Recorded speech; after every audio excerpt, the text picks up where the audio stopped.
의외로 많은 분들이 고혈당 쇼크, 혈당 스파이크를 일으키는 음식들을 아무렇지 않게 먹고 있습니다. 문제는 이런 음식들을 수십 년간 즐겨 먹었음에도 불구하고 아직까지 괜찮다고 생각하시는 분들이 너무 많다는 것입니다. 고혈당 쇼크로 심장이 죽어가고 혈당 스파이크로 췌장이 죽어가는 것은 단 한 번의 잘못된 음식 섭취가 아닙니다. 지속적인 섭취로 우리 몸의 방어선이 무너지면 그때 심장이 멈추는 것입니다. 췌장에 암이 생기고 치매에 걸리는 것입니다. 여기서 우리가 고민해야 할 부분은 우리가 이런 음식들이 무엇인지 알고 있음에도 불구하고 애써 외면하고 무시한다는 것입니다. 나는 괜찮을 거야. 지금까지는 문제 없었어 라고 생각하시는 것이죠. 아니요. 문제가 생기는 날이 바로 오늘이 될 수 있습니다. 그렇다면 어떤 음식들이 우리 심장과 췌장을 죽어가게 만드는지 진짜 범인을 찾고 이와 반대로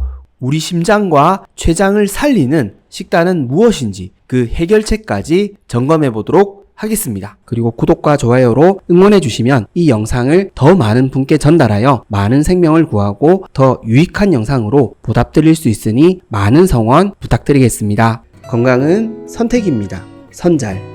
첫 번째로 피해야 할 음식은 밀가루 음식입니다. 밀가루 음식은 우리 건강을 위해 가장 먼저 피해야 할 음식입니다. 암과 치매의 근본적인 원인이 만성염증을 일으키는 인슐린 저항성에 있다고 너무나 많이 강조드렸었는데요. 이 인슐린 저항성을 극도로 높일 수 있는 최악의 음식이 바로 밀가루 음식이기 때문입니다. 인슐린 저항성을 높이는 근본적인 원인은 두 가지가 있습니다. 고혈당과 염증입니다. 이 두 가지가 인슐린 저항성을 극도로 높이는 원흉입니다. 밀가루가 고혈당을 일으킨다는 것은 다 알고 계실 겁니다. 그리고 밀가루는 염증까지도 악화시킬 수 있습니다. 밀가루를 많이 자주 먹게 되면 장에 미세한 구멍이 생길 수 있기 때문입니다. 바로 장누수 증후군입니다. 장에 미세한 구멍이 생기면 어떻게 될까요? 장에 있는 여러 가지 성분들이 우리 혈관 속에 들어올 수 있다는 것이죠. 즉 우리 혈관 속에 소화되지 않은 영양소뿐만 아니라 각종 세균들과 독소들도 장의 구멍을 통해 들어올 수 있다는 것입니다. 이런 안 좋은 물질들이 우리 혈관 속에 들어오면 어떻게 될까요? 바로 염증이 생깁니다. 우리 몸은 자가 면역 시스템을 가지고 있습니다. 이렇게 침투에 들어온 세균과 독소들을 싸워서 처리를 해야 되겠죠. 그 반응이 염증입니다. 이 염증이 지속되게 되면 만성염증이 되고 만성염증이 인슐린 호르몬 저항성을 더욱 악화시키게 됩니다. 악순환이 반복된다는 것이죠. 그래서 밀가루는 고혈당과 만성염증을 유발할 수 있는 최악의 음식입니다. 우리가 아프면 의사 선생님들이 꼭 해주시는 말씀이 있습니다. 바로 밀가루 음식은 먹지 말라고 말씀해 주십니다. 왜 의사 선생님들이 우리가 아프면 밀가루 음식을 먹지 말라고 말씀하실까요? 우리 몸에 염증이 늘어나기 때문입니다. 우리가 아픈 이유는 염증 때문입니다. 이렇게 아픈 상태에서 밀가루를 먹게 되면 염증을 더욱 악화시킬 수 있다는 것이죠. 그래서 우리가 밀가루 음식을 줄여야 하는 이유입니다. 아프지 않을 때도 장에 미세한 구멍이 생길 수 있습니다. 그리고 이러한 과정이 지속적으로 반복되게 되면 우리의 장 건강이 무너지고 다음에는 면역 시스템이 무너지고 결국 암과 치매에도 걸릴 수 있습니다. 그래서 밀가루가 설탕보다 더 위험할 수 있습니다. 밀가루 음식을 꼭 줄여주셨으면 좋겠습니다. 하실 수만 있다면 밀가루 음식을 끊으시는 게 제일 좋습니다. 그래야 암과 치매를 적극적으로 예방할 수 있습니다. 그렇다면 우리에겐 어떤 식단이 필요할까요? 첫 번째로 천천히 먹는 식단이 필요합니다. 밀가루 음식을 자주 찾는 이유에는 맛있는 것도 있지만 빨리 먹을 수 있다는 점도 있습니다. 바쁜 일상 속에서 빨리 먹어야지 일도 하고 여유를 찾을 수 있기 때문입니다. 그런데 이러한 빨리 먹는 식습관 때문에 우리의 건강이 악화되었다는 것을 기억해 주셔야 합니다. 빨리 먹으면 혈당도 빠르게 올라갑니다. 그래서 허기도 빨리 집니다. 빨리 먹는 것이 결코 우리 건강과 행복에 유익하지 않습니다. 느리게 먹어야 천천히 먹어야 잘 씹어서 삼킬 수 있고 소화기관에 부담을 주지 않습니다. 천천히 먹는 것은 우리 건강을 지킬 수 있는 기본이자 기초입니다. 기초가 무너지면 건강이라는 탑을 세울 수 없습니다. 이제는 천천히 여유 있게 식사 시간을 최대한 늘려서 우리 건강을 지켜나가셨으면 좋겠습니다. 암과 치매도 함께 예방할 수 있습니다. 두 번째로 피해야 할 음식은 과도한 설탕 섭취입니다. 설탕보다 위험한 음식은 우리가 얼마나 많이 먹는지 모르고 먹는 설탕입니다. 제가 우리나라 쌀 소비량과 밀가루 설탕 소비량을 함께 조사해 보았는데요. 조사 기간이나 연도에 따라 약간의 차이는 있겠지만 우리가 주식으로 먹고 있는 쌀보다 밀가루와 설탕을 더 많이 먹고 있었습니다. 참고로 2022년 우리나라 1인당 쌀 소비량은 통계청 조사 결과 56.7kg이었습니다. 밀가루 소비량은 한국제분공업협회 통계 기준 36kg이었습니다. 설탕 소비량은 2020년 국민영양 통계 기준 20.8kg이었습니다. 물론 밀가루와 설탕을 합친 결과이지만 충격적이지 않습니까? 우리는 국과 찌개에도 설탕을 넣고 반찬에도 설탕을 넣고 라면 스프에도 설탕을 넣고 빵에도 설탕을 넣고 과자, 아이스크림, 커피 거의 대부분의 음식들에 설탕을 넣어 먹고 있습니다. 제가 지난 영상들을 통해 설탕이 들어가는 음식들을 많이 소개해 드렸는데요. 대표적으로 마늘 장아찌가 있었습니다. 마늘 장아찌에 설탕이 얼마나 들어가겠습니까? 맞습니다. 조금 들어갑니다. 그러나 이 조금이 모여 우리 건강을 망치고 있다는 것이죠. 제가 말씀드린 핵심은 한 가지 음식을 말씀드린 게 아닙니다. 우리가 이렇게나 많이 여러 가지 음식들을 통해 설탕을 무심코 섭취하고 있다는 것이죠. 지금 우리의 식단은 너무 달아졌습니다. 우리 혈관에 설탕을 들이붓고 있습니다. 그래서 이렇게 당뇨가 흔해졌고 특히 치매 환자분들이 늘어나고 있습니다. 하루 한 번을 몇 번을 말씀드리는 게 아닙니다. 우리 몸에 쌓여가고 있는 설탕, 즉 포도당과 과당을 말씀드리는 겁니다. 우리 몸에 쌓이는 포도당과 과당은 중성지방으로 저장됩니다. 이 중성지방이 우리 몸에 염증을 일으킵니다. 이 염증이 암과 치매를 만드는 진짜 범인이라는 것을 꼭 기억해 주시고 과도한 설탕 섭취를 줄여 나가셨으면 좋겠습니다. 그렇다면 우리에겐 어떤 식단이 필요할까요? 두 번째로 건강한 외식을 즐기는 식단이 필요합니다. 우리 식단이 달아지는 이유는 맛있는 음식을 먹어보았기 때문입니다. 즉 맛있는 기준이 달달한 음식으로 바뀌었기 때문입니다. 달달한 음식이 기본이 되니 집에서 먹는 음식도 달아진 것이죠. 그래서 우리는 외식을 할 때 달지 않은 건강한 외식을 즐기는 것이 너무나 중요합니다. 집밥이 맛이 없다고 이야기하시는 분들이 있죠. 외식을 달고 자극적으로 드셨기 때문입니다. 외식 문화를 바꾸는 것이 우리 식단을 바꿀 수 있는 지름길입니다. 소비자가 달지 않은 음식을 원해야 외식 산업도 바뀔 수 있습니다. 앞으로는 달지 않은 건강한 외식을 많이 찾으시고 즐기셔서 우리 입맛을 건강한 입맛으로 바꾸셨으면 좋겠습니다. 건강한 입맛이 암과 치매를 예방할 수 있습니다. 세 번째로 피해야 할 음식은 가공식품입니다. 가공식품은 어느 정도의 유통기한이 꼭 필요합니다. 만들어서 운송하고 저장하고 진열하여 소비자가 구매하고 소비하는 마지막 과정까지 시간이 필요하기 때문입니다. 그래서 부득이 들어갈 수밖에 없는 성분이 있는데요. 바로 설탕과 방부제입니다. 설탕과 방부제는 가공식품의 숙명입니다. 유통기한을 늘려주기 때문이죠. 물론 들어가지 않는 음식들도 있겠지만 들어가는 음식이 더 많을 겁니다. 문제는 우리가 이런 음식들을 즐기고 주식으로 먹는다면 설탕과 방부제가 우리 몸에 쌓일 수 있다는 것이죠. 특히 가공식품에 들어있는 식품 첨가물들은 우리 장 건강에 너무 안 좋습니다. 장 속에 있는 유익균이 건강하고 풍성해야 우리가 건강할 수 있습니다. 이와 반대로 우리 장 속에 유해균들이 넘쳐나고 염증을 일으키고 있다면 당연히 장에 미세한 구멍이 생기고 면역력은 악화되고 결국 중대한 질병에도 걸릴 수밖에 없다는 것입니다. 식품 첨가물은 장내 미생물 환경을 악화시킵니다. 그래서 가공식품이 우리 건강에 안 좋습니다. 장 건강은 우리 건강의 기초입니다. 이 기초를 무너뜨릴 수 있는 가장 안 좋은 습관이 가공식품을 주식으로 먹는 습관입니다. 이제는 가공식품을 주식으로 드시지 마시고 꼭 필요한 시기에만 절제 있게 드셨으면 좋겠습니다. 암과 치매를 예방할 수 있습니다. 그렇다면 우리에겐 어떤 식단이 필요할까요? 세 번째로 최대한 집에서 많이 만들어 드시는 식단이 필요합니다. 물론 쉬운 일이 아닙니다. 굉장히 부담스럽고 실천하기 힘드실 수 있습니다. 주어진 환경과 경제적인 부분들 그리고 현실적으로 불가능한 부분이 너무 많기 때문입니다. 그래서 제가 말씀드린 부분은 우리가 할 수 있는 최선을 다하자는 것입니다. 우리가 모든 걸 포기하고 가공식품만 사용하여 음식을 만든다면 당연히 우리 건강은 나빠질 수밖에 없습니다. 그래도 우리가 할 수 있는 것이 있다면 노력을 해보자는 것이죠. 이 노력이 조금씩 쌓여나가면 이전보다 훨씬 쉬운 과정으로 음식을 만들어 드실 수 있을 겁니다. 똑같은 과정이 반복되면 우리가 쉽고 잘할 수밖에 없기 때문입니다. 그래서 오늘의 노력이 너무나 중요합니다. 이 노력이 쌓이고 쌓이면 자연 그대로의 음식을 좋아하고 집에서 만들어 드시는 것이 행복하고 우리 건강도 함께 지킬 수 있기 때문입니다. 이제는 건강한 집밥으로 우리 건강을 지켜 나가셨으면 좋겠습니다. 암과 치매를 예방할 수 있습니다. 네 번째로 피해야 할 음식은 간식입니다. 앞서 말씀드린 것처럼 설탕과 밀가루는 우리 몸에 염증을 일으키고 만성염증을 불러올 수 있는 암과 치매 예방에 최악인 음식입니다. 이 음식을 많이 먹게 만드는 주된 원인이 바로 간식입니다. 간식은 습관이기 때문입니다. 간식 습관이 있으시다면 이미 설탕과 밀가루 음식들을 즐겨 드시고 있을 겁니다. 그리고 간식은 인슐린 저항성을 악화시키는 습관입니다. 식후에 간식을 먹게 되면 떨어지고 있는 혈당이 다시 높아집니다. 인슐린 호르몬이 또 분비되는 것이죠. 이렇게 자주 인슐린 호르몬이 분비되는 것이 호르몬 저항성을 악화시키는 최악의 습관입니다. 간식만 끊어도 인슐린 저항성을 개선할 수 있습니다. 간식만 끊어도 만성염증을 줄일 수 있습니다. 그래서 간식을 끊는 것이 암과 치매를 예방할 수 있는 지름길입니다. 그렇다면 우리에겐 어떤 식단이 필요할까요? 네 번째로 우리 장이 회복할 수 있는 시간이라는 식단이 필요합니다. 즉 단식 시간이 필요합니다. 물론 장이 건강하신 분들에게는 단식이 필요 없을 수 있습니다. 하지만 장 건강이 좋지 않은 분들에게는 단식이라는 시간이 너무나 필요할 수 있습니다. 장에 염증이 생기는 것을 장염이라고 합니다. 보통 이때 설사를 많이 하게 되죠. 장염을 치료하는 가장 빠른 방법이 바로 단식입니다. 단식을 통해 장의 환경을 회복시켜주는 것이죠. 뿐만 아니라 우리 몸은 단식하게 되면 부하가 걸린 호르몬 시스템을 정상으로 회복시켜줄 수 있습니다. 말 그대로 기적의 시간인 것이죠. 그래서 필요한 것이 바로 간헐적 단식입니다. 이 시간을 통해 장을 회복시켜 면역력을 키우고 인슐린 저항성도 함께 개선하여 만성염증을 줄일 수 있습니다. 암과 치매 예방에 너무나 좋은 식사인 것이죠. 즉 먹지 않아도 식사가 될 수 있습니다. 바로 우리 장에 살고 있는 유익균들에게는 이 식사가 최고의 식사가 될 수 있습니다. 이제는 간헐적 단식으로 힘들어하고 있는 장을 회복하고 암과 치매를 예방하셨으면 좋겠습니다.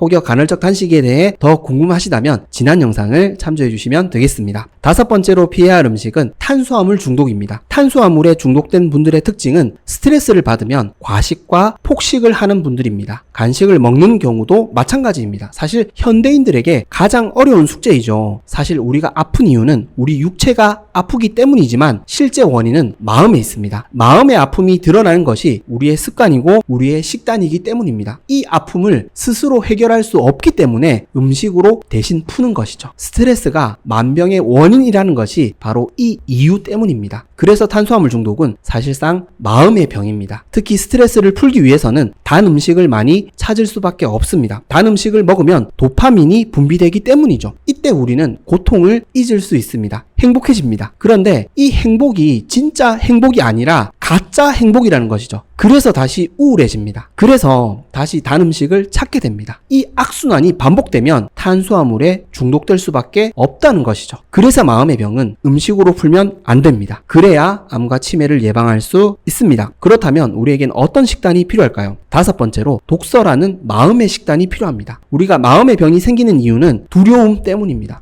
우리의 한계 때문입니다. 우리가 두려움을 느끼고 한계를 느끼는 이유는 그 문제를 해결할 수 없거나 해결하기 어렵기 때문입니다. 즉 해결할 수 없다고 생각하고 해결하기 어렵다고 생각하는 이해의 범주를 넓히는 것이 마음의 병을 이겨낼 수 있는 최고의 방법입니다. 즉 우리의 생각의 범주를 넓히는 것이 마음의 병을 고치고 예방하는 지름길입니다. 우리의 생각을 더욱 넓히고 깊이 있게 만드는 최고의 방법 중에 하나가 바로 독서입니다. 마음의 병은 마음의 양식이 부족하기 때문입니다. 우리가 배가 고프면 음식을 먹어야 하듯이 우리의 마음이 배가 고프면 마음의 음식을 먹어야 합니다. 그게 바로 독서입니다. 마음의 병은 음식으로 치료할 수 없습니다. 스트레스 해소는 음식으로 되는 것이 아닙니다. 마음의 양식이 마음의 병을 치료할 수 있습니다. 이제는 건강한 독서 습관으로 마음의 스트레스, 마음의 질병을 모두 이겨내셨으면 좋겠습니다. 암과 치매도 함께 예방할 수 있습니다. 암과 치매는 마음의 질병입니다. 그리고 장 건강이 나빠진 결과입니다. 그래서 우리는 장 건강을 지켜나가고 건강한 마음을 가져야 합니다. 오늘 하루를 건강한 선택으로 채워나가신다면 장이 튼튼해지고 마음의 병, 암과 치매는 우리 인생에 얼씬거리지 못할 것입니다. 첫 번째로 피해야 될 음식은 설탕입니다. 설탕은 우리 건강을 위해 가장 먼저 피해야 될 음식입니다. 앞서 말씀드린 것처럼 만병의 근원 인슐린 저항성은 사실상 과도한 설탕 섭취에 그 근본적인 원인이 있습니다. 그렇다면 왜 설탕이 우리 몸에 안 좋을까요? 그 내막을 자세히 밝혀보겠습니다. 설탕은 포도당이 절반, 과당이 절반인 음식입니다. 문제가 되는 것은 오늘의 주인공 과당입니다. 과당은 우리가 필요한 에너지를 초과해서 섭취하게 되면 사실상 우리 몸에 독소로 작용하기 때문입니다. 포도당은 우리 신체 곳곳에 사용되는 주요 에너지원입니다. 뇌, 근육, 세포 모두 포도당을 바로 사용할 수 있습니다. 그런데 과당은 우리 신체 어디에든 바로 사용될 수 없습니다. 반드시 간에 한번 들러야 하는데요. 간이 과당을 포도당으로 변환시켜야 하기 때문입니다. 그런데 우리가 백미, 밀가루 같은 음식을 식사로 많이 섭취하게 되면 우리 몸에 포도당이 넘쳐나게 됩니다. 고혈당 상태가 되는 것이죠. 이때 간은 과당을 포도당으로 바꿀 필요가 없게 됩니다. 이미 포도당이 넘쳐나기 때문이죠. 이때 간은 과당을 지방으로 만들어서 저장합니다. 바로 지방간이 되는 것이죠. 문제는 간에 쌓여있는 지방이 소모되지 못하고 계속 쌓이게 되면 간 전체가 지방으로 가득 차게 된다는 것이죠. 결국 지방으로 가득 찬 간은 더 이상 과당을 저장할 수 없게 되고 중성지방을 만들어 온몸에 보내게 됩니다. 혈관에도 중성지방이 가득 차게 된다는 것이죠. 그래서 고지혈증이 생기고 고혈압이 생기는 것입니다. 그리고 배가 나오고 비만이 되고 더욱 인슐린 저항성이 높아져 온몸이 만성염증 상태로 변화되는 것이죠. 즉 우리 몸이 늙어간다는 것입니다. 이 상태가 장기간 지속되면 우리 개인마다 약한 부분에서 문제가 생기기 시작합니다. 바로 당뇨에 걸리고 암에도 걸리는 것이죠. 그리고 당뇨와 암에 걸리지 않더라도 지속적인 뇌세포 노화로 결국 치매에 걸릴 수 있습니다. 인슐린 저항성과 노화로 뇌가 줄어드는 것이죠. 그렇습니다. 설탕을 자주 먹는다고 해서 당장 큰일이 나는 것은 아닙니다. 하지만 결국 과당이라는 독소는 소비하지 못하면 우리 몸에 지방으로 쌓이게 된다는 것이죠. 쌓이면 문제가 터집니다. 그래서 설탕이 안 좋습니다. 왜 암 환자분들이 늘어나고 있을까요? 왜 치매 환자분들이 늘어나고 있을까요? 과당 섭취가 늘어났기 때문입니다. 심지어 우리 식단에 정제된 탄수화물인 백미와 밀가루 음식들이 자리 잡으면서 과당을 더욱더 치명적인 음식으로 만들어 버렸습니다. 우리는 하루 동안 정말 많은 탄수화물과 설탕을 섭취하고 있습니다. 믹스커피 한 잔 정도는 괜찮지 않을까요? 라고 생각하시는 분들이 많을 겁니다. 네, 물론입니다. 괜찮을 수 있습니다. 그런데 우리가 먹는 식단을 한번 살펴봐 주십시오. 설탕이 안 들어간 음식들이 얼마나 있는지, 얼마나 우리가 탄수화물을 많이 먹는지 꼭 살펴봐 주십시오. 그래야 더 건강한 판단을 하실 수 있습니다. 우리가 먹는 음식은 단독적으로 평가해서는 안 됩니다. 우리가 함께 먹는 식단이라는 전체 그림을 보셔야 합니다. 그러면 됩니다. 암과 치매를 예방할 수 있습니다. 그렇다면 우리에게 어떤 식단이 필요할까요? 첫 번째로 탄수화물과 설탕을 함께 섭취하지 않는 식단이 필요합니다. 비빔밥을 드시더라도 설탕이 들어가지 않은 고추장과 나물을 선택하셔야 합니다. 밀가루 음식을 추천드리지는 않지만 꼭 면을 드셔야 된다면 양념장에는 설탕을 넣지 않으셔야 합니다. 물론 밀가루 음식을 드시지 않는 것이 더 좋습니다. 그런데 이걸 지키기가 너무 힘드시다면 설탕은 꼭 빼셔야 합니다. 그리고 반찬에서도 설탕을 빼야 합니다. 나물 부치실 때, 밑반찬 만드실 때 설탕을 빼주십시오. 암과 치매를 예방하실 수 있습니다. 두 번째로 피해야 될 음식은 액상과당입니다. 액상과당은 말 그대로 액상으로 된 과당입니다. 옥수수로 만들기 때문에 옥수수 시럽이나 콘 시럽으로 표기된 경우도 있습니다. 액상과당은 설탕보다 저렴하게 생산할 수 있기 때문에 가공식품에 많이 사용되고 있습니다. 그래서 액상과당은 사실 가공식품을 먹지 않으면 먹을 일이 거의 없습니다. 즉 액상과당은 가공식품을 많이 먹으면 먹을수록 많이 섭취하는 과당입니다. 특히 액상과당은 간식으로 섭취하는 경우가 많습니다. 과자, 음료수, 커피 등의 간식으로 섭취하는 것이죠. 그래서 더 안 좋습니다. 식사 후에 혈당이 높아진 상태에서 이런 달달한 간식을 먹으면 어떻게 될까요? 앞서 설명드린 것처럼 과당 영양이 간에서 지방으로 저장될 수밖에 없습니다. 간에도 저장이 안 되면 내장에 저장이 되겠죠. 즉 내장 비만이 일어날 수밖에 없습니다. 그래서 인슐린 저항성이 높아집니다. 액상과당은 정말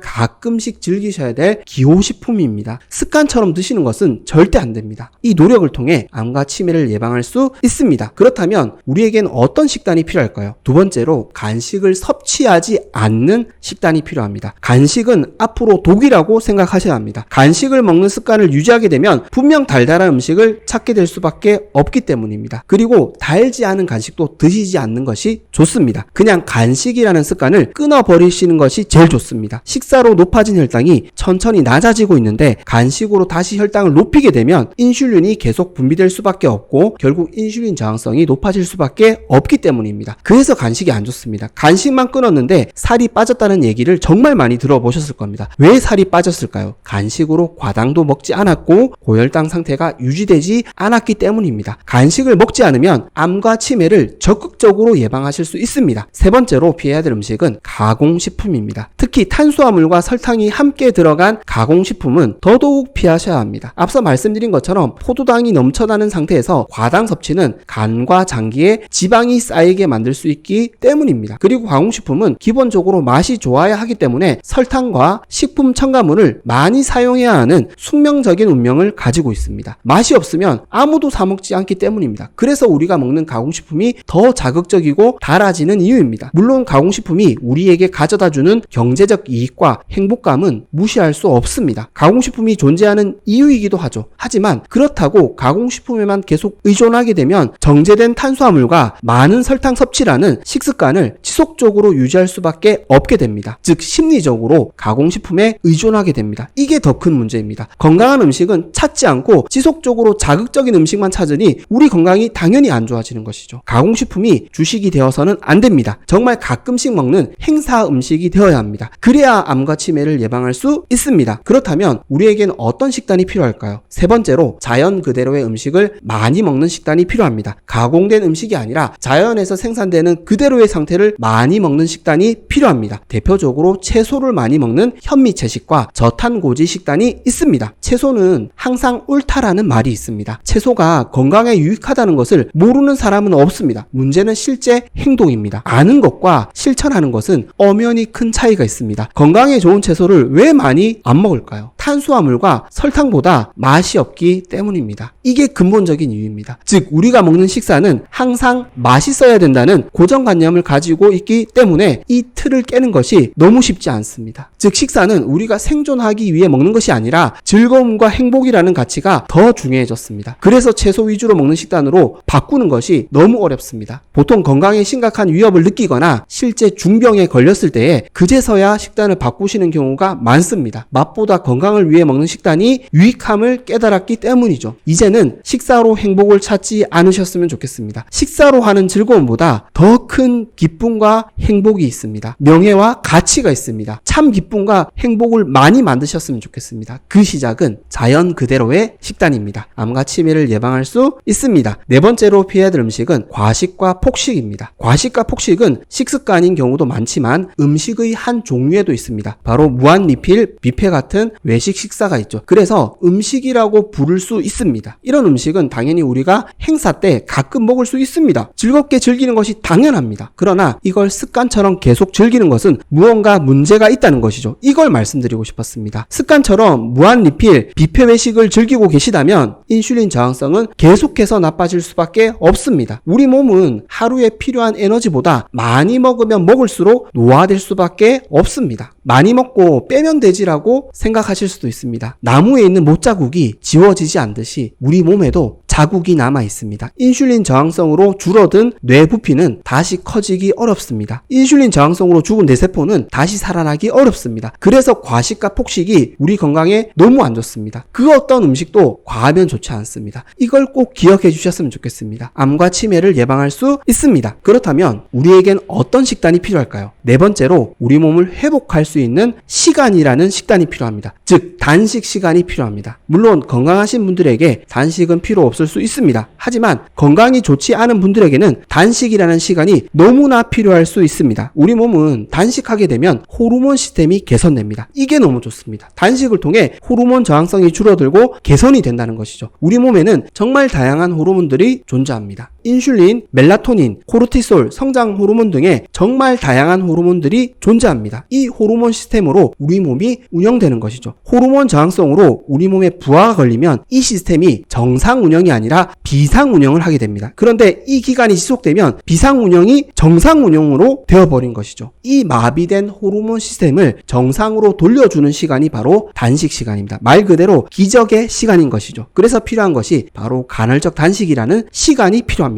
이 시간을 통해 암과 치매를 예방할 수 있습니다. 다섯 번째로 피해야 될 음식은 스트레스성 음식 섭취입니다. 즉 스트레스 때문에 먹는 음식입니다. 사실 현대인들에게 가장 어려운 숙제이죠. 우리는 스트레스를 풀기 위해 단 음식을 많이 찾습니다. 그래서 설탕이 들어간 음식들을 많이 먹는 것이죠. 그래서 결국 살이 찌고 건강이 악화되는 것이죠. 스트레스가 만병의 근원이라고 불리는 이유는 바로 여기에 있습니다. 스트레스 자체가 문제되는 것도 있지만 스트레스로 인한 고혈당도 물론 문제가 되지만 더 큰 문제는 스트레스를 풀기 위한 우리의 음식 섭취에 있습니다. 우리가 스트레스를 받으면 어떤 음식을 즐겨 먹을까요? 단 음식을 먹습니다. 탄수화물 음식과 설탕이 많이 들어간 음식을 먹습니다. 그래서 기분이 좋아지죠. 스트레스를 단시간에 풀어냅니다. 그런데 이런 단 음식을 먹고 나면 금세 또 기분이 안 좋아집니다. 혈당이 떨어진 것이죠. 그래서 다시 단 음식을 찾습니다. 악순환이 계속되는 것이죠. 결국 스트레스와 단 음식은 만나면 안 되는 존재입니다. 스트레스는 음식으로 풀면 안 됩니다. 그래야 암과 치매를 예방할 수 있습니다. 그렇다면 우리에겐 어떤 식단이 필요할까요? 다섯 번째로 감사의 식단이 필요합니다. 우리가 삶에서 스트레스를 받는 이유는 그 상황 자체를 부정적인 관점으로 바라보기 때문입니다. 긍정적인 부분은 보이지 않는다는 것이죠. 그래서 우리 몸에는 부정적인 기운이 가득 차게 됩니다. 즉 호르몬 시스템이 부정적인 시스템으로 작용되는 것이죠. 그래서 우리 몸이 극도로 긴장하게 되고 또한 과식과 폭식을 불러오고 결국 만성염증까지 늘어나는 것이죠. 만약 이 상황에서 우리가 긍정적으로 바라볼 수만 있다면, 감사할 수 있다면, 희망을 볼 수 있다면 우리는 스트레스가 아니라 행복감을 느낄 수 있게 됩니다. 즉 행복 호르몬 세로토닌이 우리 몸을 장악하게 되는 것이죠. 세로토닌이 우리 몸을 장악하면 우리의 몸과 마음이 균형을 이루게 됩니다. 이게 너무 좋습니다. 평온한 상태가 되는 것이죠. 과식과 폭식을 할 이유가 없어집니다. 그래서 감사가 필요합니다. 감사는 스트레스를 이겨내는 최고의 특효약입니다. 감사는 한 푼도 돈이 들지 않는 최고의 명약입니다. 네 번째로 피해야 될 음식은 바로 당분이 많은 과일입니다. 의외로 많은 분들이 아침 식사로 과일을 드시는 분들이 많습니다. 건강에 좋다고 생각하시기 때문이죠. 여기서 가장 먼저 우리가 고민해야 될 부분은 사과입니다. 사과는 아침에 먹으면 보약이라고 하죠. 정말 보약이 되는지에 대해서는 우리가 심각하게 따져봐야 될 문제입니다. 사과를 아침에 먹으면 좋다는 가장 큰 이유는 무엇일까요? 바로 항산화 효능입니다. 우리 몸에 염증을 줄여주고 노화를 막아준다는 데 있죠. 그런데 말입니다. 사과에는 우리가 지금 제일 민감하게 다루고 있는 당분 또한 많이 함유되어 있는 과일이라는 것이죠. 단맛이 강한 과일에는 과당이 많이 함유되어 있습니다. 이 과당은 우리 몸에서 바로 사용될 수 없습니다. 반드시 간에 저장된 다음에 사용할 수 있는 영양소입니다. 이 대사 과정에서 바로 사용되지 못한 과당은 중성지방으로 간에 쌓이게 됩니다. 바로 지방간이 되는 것이죠. 설탕과 액상과당을 많이 먹게 되면 지방간이 생기는 이유와 동일합니다. 즉 과일도 많이 자주 먹게 되면 문제가 될 수 있다는 것입니다. 또한 과당의 대사 과정에서 간 독소가 발생되게 됩니다. 간 기능을 약화시키는 것이죠. 그래서 과당이 안 좋습니다. 포도당보다 과당이 좋지 않다는 이유가 여기에 있습니다. 지방간이 생겨 인슐린 저항성을 증가시키고 간 기능을 떨어뜨려 몸에 염증이 늘어나는 것이죠.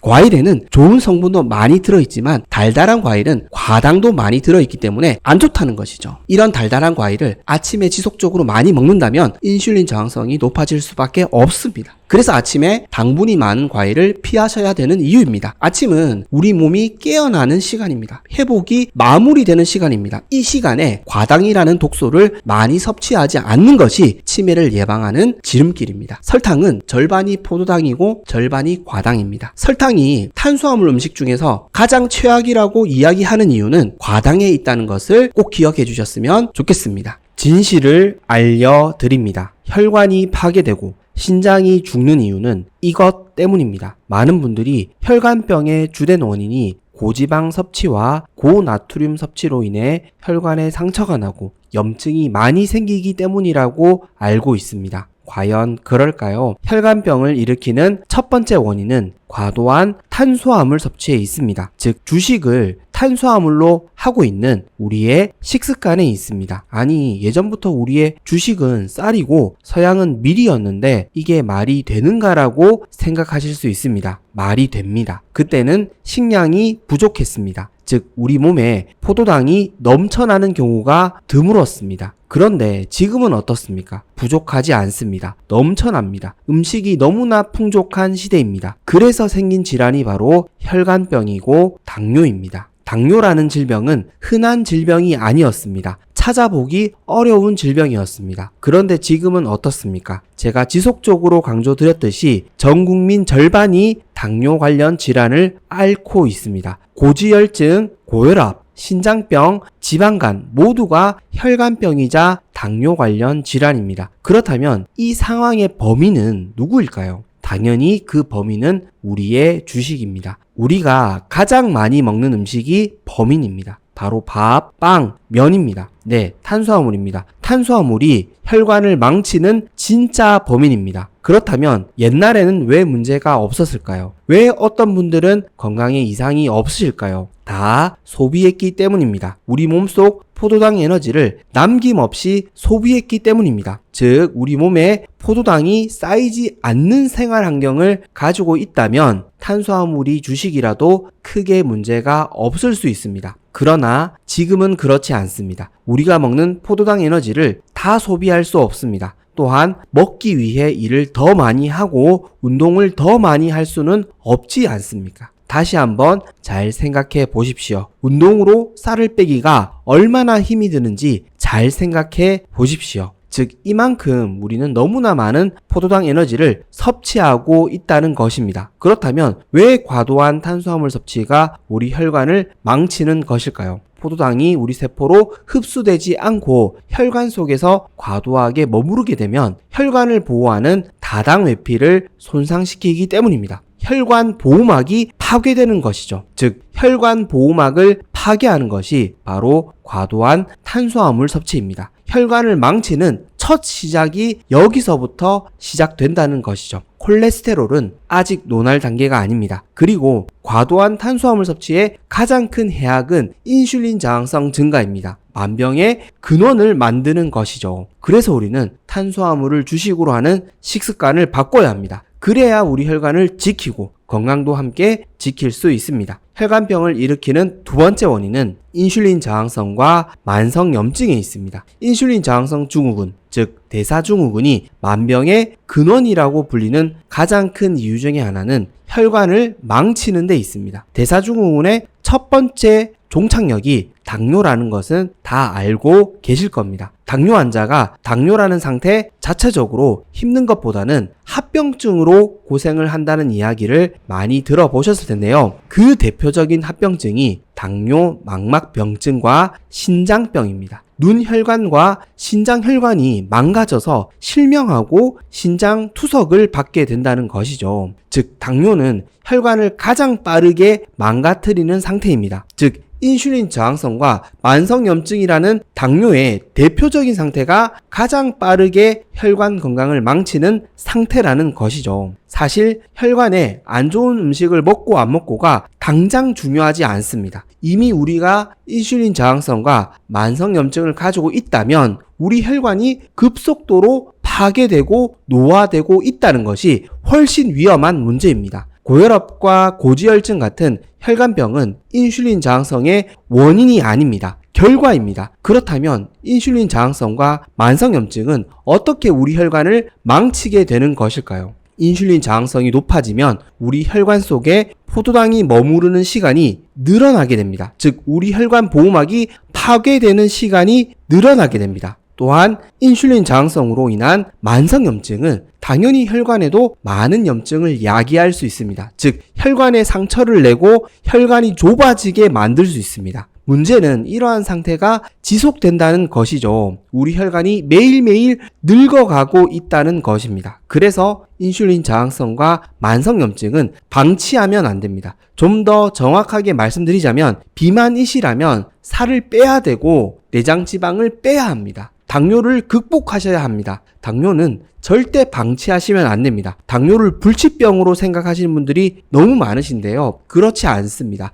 약을 먹어서 치료할 수 없는 것이지 식습관으로는 충분히 개선할 수 있습니다. 이걸 놓치지 않으셨으면 좋겠습니다. 당뇨는 약으로만 치료하는 질병이 아닙니다. 근본적인 원인을 고쳐야 치료할 수 있고 극복할 수 있습니다. 혈관을 망치는 지름길인 인슐린 저항성과 만성염증은 방치 대상이 아닙니다. 지금 당장 극복해야 할 최우선 과제입니다. 혈관병을 일으키는 세 번째 원인은 과도한 과당 섭취에 있습니다. 많은 분들이 잘못 아시고 있는 건강 상식이 있는데요. 바로 과일은 적당히 먹으면 다 괜찮다라는 논리입니다. 사실 골고루 먹으면 건강에 좋다는 이야기이죠. 그러나 이 건강 상식은 사실상 우리에게 도구로 작용하고 있습니다. 분명 과일에는 항산화, 폴리페놀 같은 좋은 성분이 많이 함유되어 있습니다. 문제는 과일에도 포도당과 과당이 많이 함유되어 있다는 사실입니다. 요즘 과일을 어떻게 드시죠? 적당하게 먹으면 오히려 건강에 좋다는 논리로 식사 후에 후식으로, 간식으로 드시고 있지는 않으신가요? 네, 맞습니다. 이렇게 드시면 사실 과일은 도구로 작용할 수 있습니다.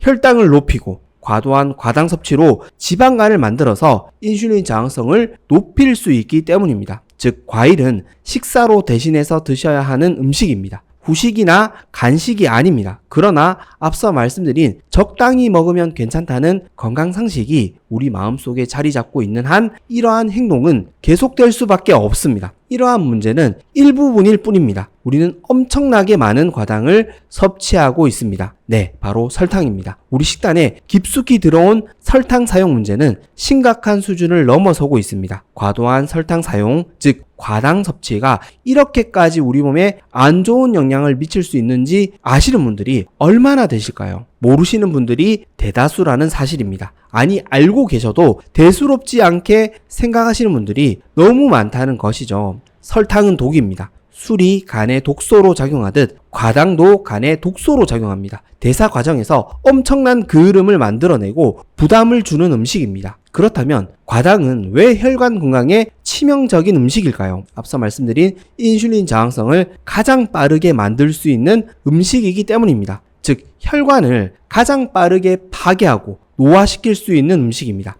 핵심을 놓치지 않으셨으면 좋겠습니다. 우리는 포도당과 과당을 우리 몸에 들이붓고 있습니다. 그래서 혈관이 망가진 분들이 이렇게 흔한 이유입니다. 설탕을 줄이고 과일을 식사로 건강하게 먹어야 합니다. 이미 인슐린 저항성이 높으시다면 설탕과 과일을 차라리 끊는 것이 좋습니다. 이 방법이 우리 혈관을 살릴 수 있는 진정한 지름길입니다. 혈관병을 일으키는 네 번째 원인은 염증을 유발하는 음식 섭취입니다. 혈관에 상처가 나는 주된 원인은 무엇일까요? 바로 염증입니다. 즉, 혈관이 좁아지고 딱딱해지는 주된 원인은 염증입니다. 그렇다면 어떤 음식들이 염증을 유발할까요? 그 대표적인 음식이 바로 오메가6 불포화 지방산입니다. 제가 오메가 지방산 균형에 대해 자주 설명드리고 강조를 드렸었는데요. 오메가6 지방산은 염증을 유발하는 역할, 오메가3 지방산은 염증을 줄여주는 역할을 맡고 있다고 설명드렸습니다. 그렇다면 우리 몸에 염증이 늘어나는 이유는 무엇일까요? 네, 맞습니다.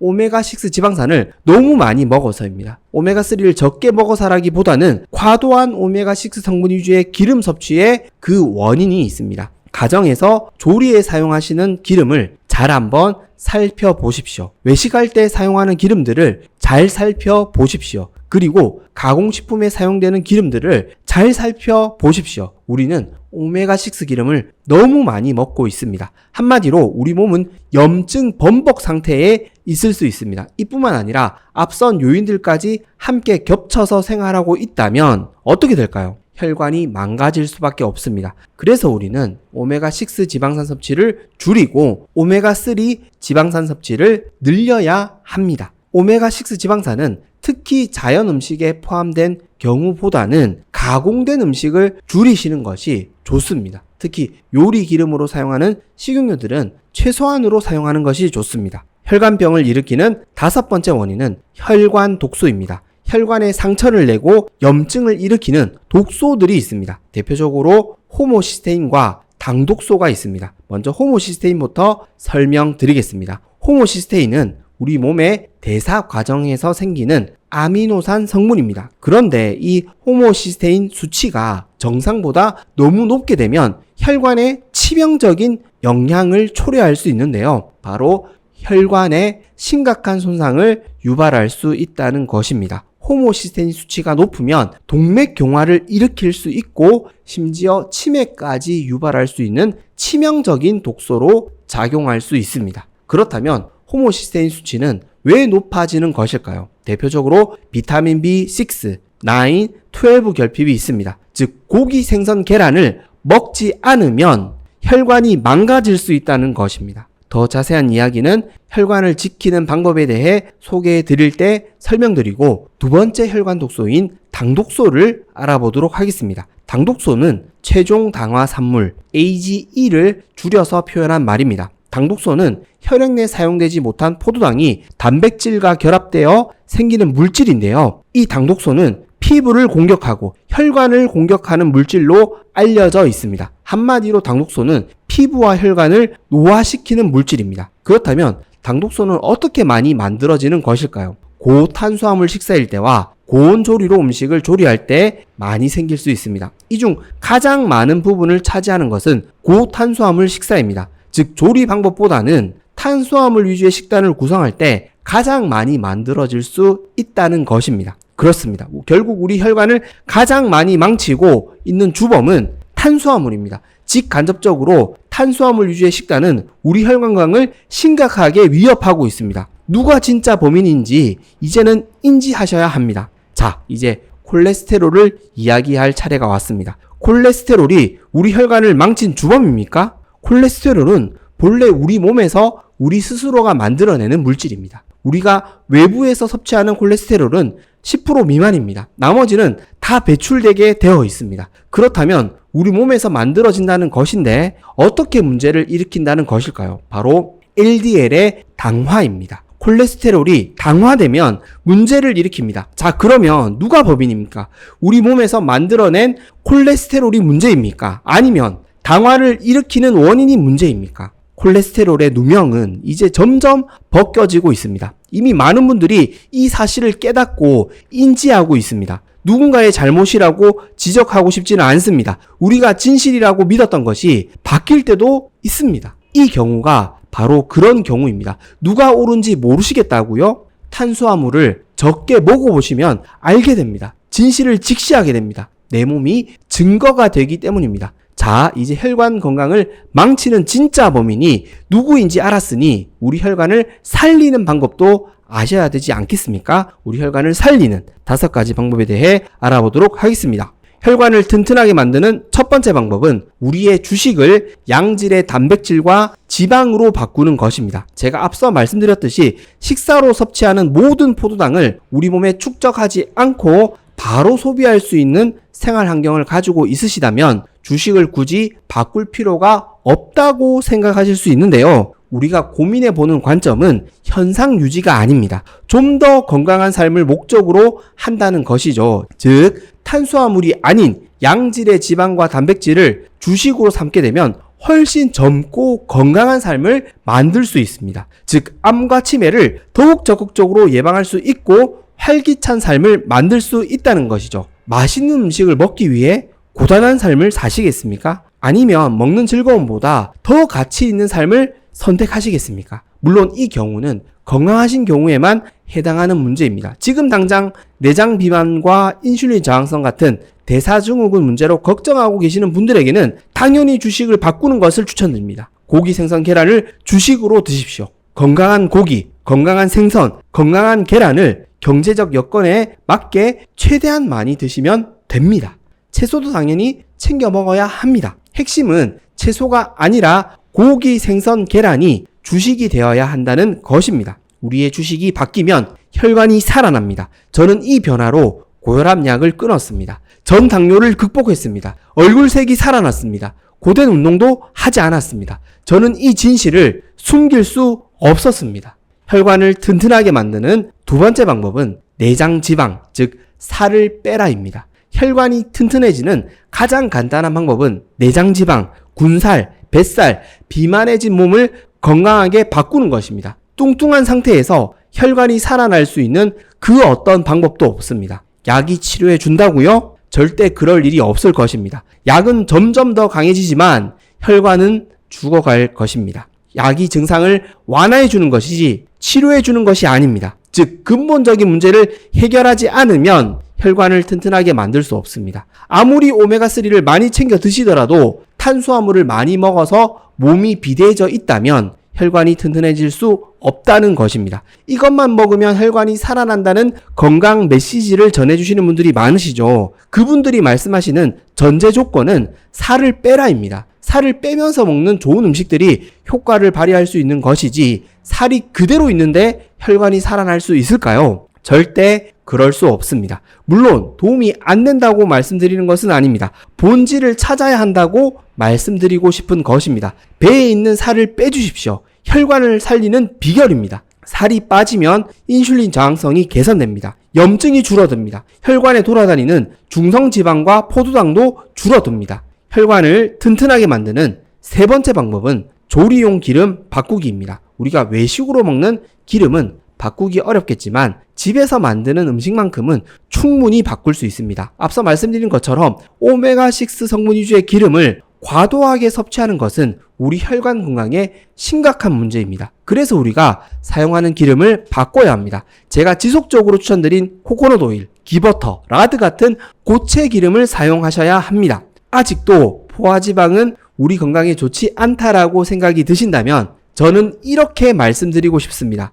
저는 기름을 바꾸고 고혈압약을 끊었습니다. 지금의 혈압은 정상입니다. 포화지방이 혈관을 막고 건강을 망친다면 이게 가능한 일이겠습니까? 그리고 코코넛 오일이 치매 예방과 극복에 너무나 좋은 기름이란 것은 속속들이 연구 결과가 나오고 있습니다. 치매 극복을 위해 코코넛 오일을 권장하시는 신경외과 전문의 선생님들도 있습니다. 이제는 이 진실을 아셔야 하고 인정하셔야 합니다. 포화지방은 고온으로 조리하는 그 어떤 가열 요리라도 가장 안정적으로 사용할 수 있는 건강한 기름입니다. 화학적으로 만든 불포화지방이 우리 혈관 건강을 망친 주범입니다. 혈관을 튼튼하게 만드는 네 번째 방법은 간헐적 단식입니다. 혈관을 가장 빠르게 회복하기 위해서는 혈관 세포가 새롭게 만들어져야 합니다. 우리 몸 스스로가 늙은 세포를 새로운 세포로 바꾸는 경우가 있는데요. 바로 오토파지 현상입니다. 간헐적 단식은 오토파지 현상을 만들 수 있는 기적의 식사 방법입니다. 먹지 않았는데도 우리 세포가 힘들어하거나 노화되지 않습니다.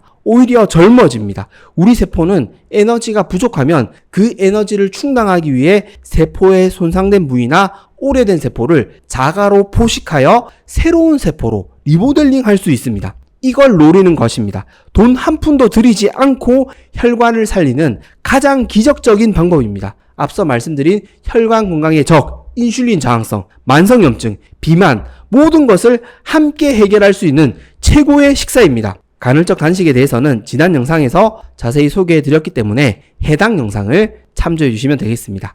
핵심은 간헐적 단식이 혈관을 살리는 식사라는 것입니다. 이걸 꼭 기억해 주시고 특히 인슐린 저항성이 높으신 경우에는 간헐적 단식을 꼭 적극적으로 활용해 보셨으면 좋겠습니다. 혈관을 튼튼하게 만드는 다섯 번째 방법은 혈관에 좋은 음식 따로 챙겨 먹기입니다. 이 방법을 가장 마지막에 소개해 드린 이유는 이미 많은 분들이 소개해 주셨고 또 그 중요도가 가장 후순위이기 때문입니다. 앞선 방법들이 훨씬 중요하고 본질적인 문제 해결 방법입니다. 혈관에 좋은 음식만 챙겨 먹는다고 해서 혈관이 건강해지지 않습니다. 이건 확정적으로 말씀드릴 수 있습니다. 물론 일부 도움이 될 수도 있습니다. 그러나 근본적인 해결책이 될 수는 없습니다. 그래서 우리는 본질적인 문제를 해결하고 나서 혈관 건강에 도움이 되는 음식들을 챙겨 먹어야 합니다. 우선순위 설정을 잘해야 된다는 것이죠. 고탄수화물 식사를 지속적으로 하면서 혈관에 좋은 양파와 부추를 아무리 많이 챙겨 먹더라도 소용이 없다는 것입니다. 튀김 음식을 마음껏 드시면서 오메가3를 챙겨 먹더라도 아무런 소용이 없다는 것입니다. 이러한 음식들은 건강해지는 노력과 함께 병행해야 진정한 효과를 발휘할 수 있습니다. 그 효과가 배가 될 수 있습니다. 그래서 이러한 노력 가운데 혈관 청소부 양파와 부추를 챙겨 드시고 오메가3가 풍부한 생선과 해산물을 챙겨 드시고 각종 방송을 통해 소개해 주신 좋은 음식들을 함께 챙겨 드신다면 우리 혈관이 진짜 팔팔해지고 살아날 수 있습니다. 저는 이걸 말씀드리고 싶었습니다. 본질을 놓치지 마시고 혈관 건강의 지름길은 우리의 식단에 있다는 것을 꼭 기억해 주시고 오늘보다 더 나은 식단으로 바꾸어 나가시는 저와 우리 구독자님들, 시청자님들 되셨으면 좋겠습니다. 네, 맞습니다. 고혈당 쇼크, 혈당 스파이크의 범인은 탄수화물입니다. 우리 건강의 주적은 과도한 탄수화물 섭취입니다. 탄수화물을 줄이면 줄일수록 심장과 췌장은 살아나고 암과 치매 걱정 없는 더욱 건강한 삶을 만드실 수 있습니다. 지금까지 건강해지는 선택, 선잘이었습니다. 도움이 되셨다면 구독과 좋아요 꼭 부탁드리겠습니다. 그리고 혹여 도움이 되실 만한 가족과 지인분들에게 영상을 공유해 주시면 감사하겠습니다. 그리고 항상 건강하시고 행복하시길 기도하겠습니다. 감사합니다. 건강해지는 선택, 선잘.